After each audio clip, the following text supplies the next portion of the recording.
जय श्री राम मेरे प्यारे बहन भाइयों। मैं आप सबको बता रही हूँ कि शरद पूर्णिमा 16 अक्टूबर को है। शरद पूर्णिमा को हम जिसे कि कोजागरी पूर्णिमा, रास पूर्णिमा भी कहते हैं। शरद पूर्णिमा को कोजागरी पूर्णिमा व रास पूर्णिमा भी कहते हैं और हिंदू पंचांग के अनुसार आश्विनी मास की पूर्णिमा को कहते हैं। शरद पूर्णिमा साल भर की सभी पूर्णिमाओं में सर्वाधिक शुभ और महत्वपूर्ण मानी जाती है। इस दिन रात के वक्त चंद्रमा की रोशनी में खीर बनाकर रखी जाएगी और शरद पूर्णिमा की रात को माता लक्ष्मी धरती पर भ्रमण करने आती हैं और भक्तों को सुखी संपन्न रहने का आशीर्वाद देती हैं। इस दिन चंद्रमा भी अपनी 16 कलाओं से पूर्ण होते हैं और अमृत की वर्षा करते हैं। चंद्रमा की किरणों में रखी हुई खीर का सेवन करने से रोग दूर हो जाते हैं। और शरद पूर्णिमा के अवसर पर ही मैं आप सबको सत्यनारायण की कथा सुना रही हूँ। एक अध्याय मेरा डल चुका है, ये दूसरा अध्याय चल रहा है। बोलो सत्यनारायण भगवान की जय। सूत जी बोले, हे ऋषियों, जिसने पहले समय में इस व्रत को किया था उसका इतिहास कहता हूँ, ध्यान से सुनो। सुंदर काशीपुरी नगरी में एक अत्यंत निर्धन ब्राह्मण रहता था। भूख और प्यास से परेशान वह धरती पर घूमता रहता था। ब्राह्मणों से प्रेम करने वाले भगवान ने एक दिन ब्राह्मण का वेश धारण कर उसके पास जाकर पूछा, हे विप्र, नित्य दुखी होकर तुम पृथ्वी पर क्यों घूमते हो? दीन ब्राह्मण बोला, मैं निर्धन ब्राह्मण हूँ, भिक्षा के लिए धरती पर घूमता हूँ। हे भगवान, यदि आप इसका कोई उपाय जानते हो तो बताइए। वृद्ध ब्राह्मण कहता है कि सत्यनारायण भगवान मनोवांछित फल देने वाले हैं, इसलिए तुम उनका पूजन करो। इसे करने से मनुष्य सभी दुखों से मुक्त हो जाता है। वृद्ध ब्राह्मण बनकर आए सत्यनारायण भगवान उस निर्धन ब्राह्मण को व्रत का सारा विधान बताकर अंतर्ध्यान हो गए। ब्राह्मण मन ही मन सोचने लगा कि जिस व्रत को व्रत ब्राह्मण करने को कह गया है, मैं उसे जरूर करूंगा। इस निश्चय करने के बाद उसे रात में नींद नहीं आई। वह सवेरे उठकर सत्यनारायण भगवान के व्रत का निश्चय कर भिक्षा के लिए चला गया। उस दिन निर्धन ब्राह्मण को भिक्षा में बहुत धन मिला, जिससे उसने बंधु बांधवों के साथ मिलकर श्री सत्यनारायण भगवान का व्रत संपन्न किया। भगवान सत्यनारायण का व्रत संपन्न करने के बाद वह निर्धन ब्राह्मण सभी दुखों से छूट गया और उन अनेक प्रकार की संपत्तियों से युक्त हो गया। उसी समय से यह ब्राह्मण हर माह इस व्रत को करने लगा। इस तरह से सत्यनारायण भगवान के व्रत को जो मनुष्य करेगा वह सभी प्रकार के पापों से छूटकर मोक्ष को प्राप्त होगा। जो मनुष्य इस व्रत को करेगा वह भी सभी दुखों से मुक्त हो जाएगा। सूत जी बोले कि इस तरह से नारद जी से नारायण जी का कहा हुआ श्री सत्यनारायण व्रत को मैंने तुमसे कहा। हे विप्रो, मैं अब और क्या कहूँ? ऋषि बोले, हे मुनिवर, संसार में उस विप्र से सुनकर और किसने इस व्रत को किया, हम सब इस बात को सुनना चाहते हैं। इसके लिए हमारे मन में श्रद्धा का भाव है। सूत जी बोले, हे मुनियों, जिसने इस व्रत को किया है वह सब सुनो। एक समय वही विप्र धन व ऐश्वर्य के अनुसार आपने अपने बंधु बांधवों के साथ व्रत करने को तैयार हुआ। उसी समय एक लकड़ी बेचने वाला बूढ़ा आदमी आया और बाहर लकड़ियों को रखकर ब्राह्मण के मकान में गया। प्यास से दुखी लकड़हारा उनको व्रत करते देखकर ब्राह्मण को नमस्कार कर कहने लगा कि आप यह क्या कर रहे हैं और इसके करने से क्या फल मिलता है, कृपा करके मुझसे कहो। ब्राह्मण ने कहा, सब मनोकामनाओं को पूरा करने वाला यह सत्यनारायण भगवान का व्रत है। इसकी ही कृपा से मेरे यहाँ धन दान आदि की वृद्धि हुई है। ब्राह्मण से इस व्रत के बारे में जानकर लकड़हारा बहुत प्रसन्न हुआ। चरणामृत ले और प्रसाद खाने के बाद अपने घर को गया।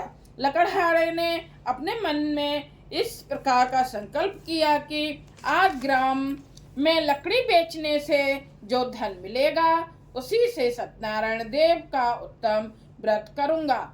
यह मन में विचार कर वह बूढ़ा आदमी लकड़ियों अपने सिर पर रखकर जिस नगर में धनवान लोग रहते थे वह ऐसे सुंदर नगर में गया। उस रोज वहां पर उसे उन लकड़ियों का दाम पहले दिनों से चौगुना मिला। तब वह बूढ़ा लकड़हारा दाम ले और अति प्रसन्न होकर पके केले की फली, शक्कर, घी, दूध, दही और गेहूं का चून इत्यादि सत्यनारायण भगवान के व्रत की कुल सामग्रियों को लेकर अपने घर गया। फिर उसने अपने भाइयों को बुलाकर विधि के साथ भगवान जी का पूजन और व्रत किया। उस व्रत के प्रभाव से वह बूढ़ा लकड़हारा धन, पुत्र आदि से युक्त हुआ और संसार के समस्त सुख भोग कर वैकुंठ को चला गया। बोलो सत्यनारायण भगवान की जय। ये हुआ हमारा दूसरा अध्याय। तीसरा अध्याय अब सुनिए। बोलो सत्यनारायण भगवान की जय। सूत जी बोले, हे श्रेष्ठ मुनियों, अब आगे की कथा कहता हूँ, सुनो। पहले समय में उल्कामुख नाम का एक बुद्धिमान राजा था। वह सत्यवक्ता और जितेंद्रिय था। प्रतिदिन देव स्थानों पर जाता था तथा गरीबों को धन देकर उनके कष्ट दूर करता था। उसकी पत्नी कमल के समान मुख वाली और सती साध्वी थी। भद्रशिला नदी के तट पर उन दोनों ने श्री सत्यनारायण का व्रत किया। उस समय में वहां एक साधु वेश आया। उसके पास व्यापार के लिए बहुत सा धन था। वह नाव को किनारे पर ठहराकर राजा के पास आ गया और राजा को व्रत करते हुए देखकर विनय के साथ पूछने लगा, हे राजन, भक्ति युक्त चित्त से यह आप क्या कर रहे हैं? मेरी सुनने की इच्छा है, सो आप यह मुझे बताइए। राजा बोला, हे साधु, अपने बांधवों के साथ पुत्रादि की प्राप्ति के लिए महाशक्तिवान सत्यनारायण भगवान का व्रत व पूजन किया जा रहा है। राजा के वचन सुनकर साधु आदर से बोला, हे राजन, मुझसे इसका सब विधान कहो। मैं भी आपके कथानुसार इस व्रत को करूंगा। मेरे भी कोई संतान नहीं है और इससे निश्चय ही होगी। राजा ने सब विधान सुन व्यापार से निर्भीत हो वह आनंद के साथ गया। साधु ने अपनी स्त्री से संतान देने वाले उस व्रत का समाचार सुनाया और कहा कि जब मेरे संतान होगी तब मैं इस व्रत को करूंगा। साधु ने ऐसे वचन अपनी स्त्री लीलावती से कहे। एक दिन उसकी स्त्री लीलावती पति के साथ आनंदित हो सांसारिक धर्म में प्रवृत्त होकर सत्यनारायण भगवान की कृपा से गर्भवती हो गई तथा 10वें महीने में उसके एक सुंदर कन्या का जन्म हुआ। दिनों दिन वह इस तरह बढ़ने लगी जैसे शुक्ल पक्ष का चंद्रमा बढ़ता है। कन्या का नाम कलावती रखा गया।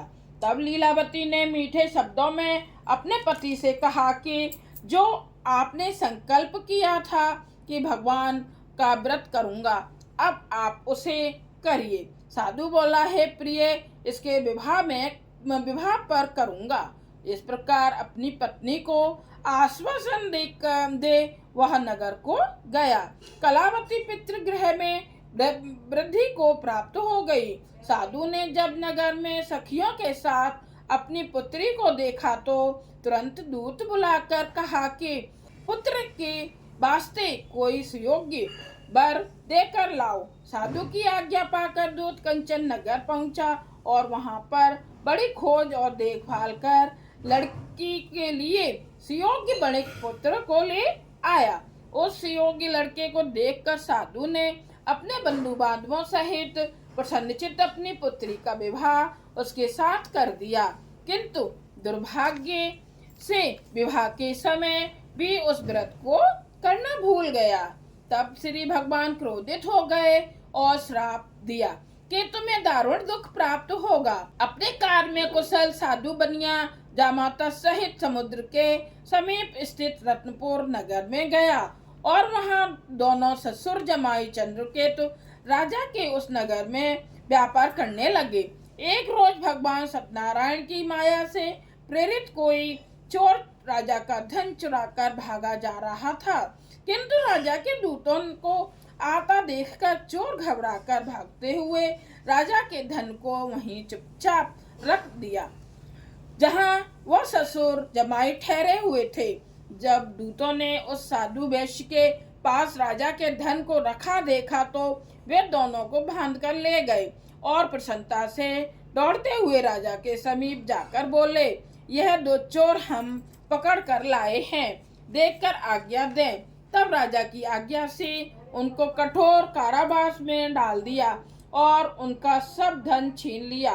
सत्यनारायण भगवान के श्राप द्वारा उनकी पत्नी भी घर पर बहुत दुखी हुई और घर पर जो धन रखा था चोर चुरा कर ले गए।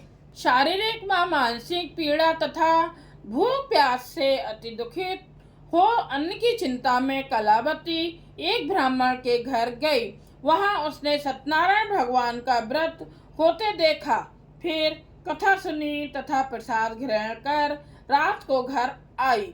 माता ने कलावती से कहा, हे पुत्री, अब तक कहाँ रही, वह तेरे मन में क्या है? कलावती बोली, हे माता, मैंने एक ब्राह्मण के घर श्री सत्यनारायण भगवान का व्रत देखा है।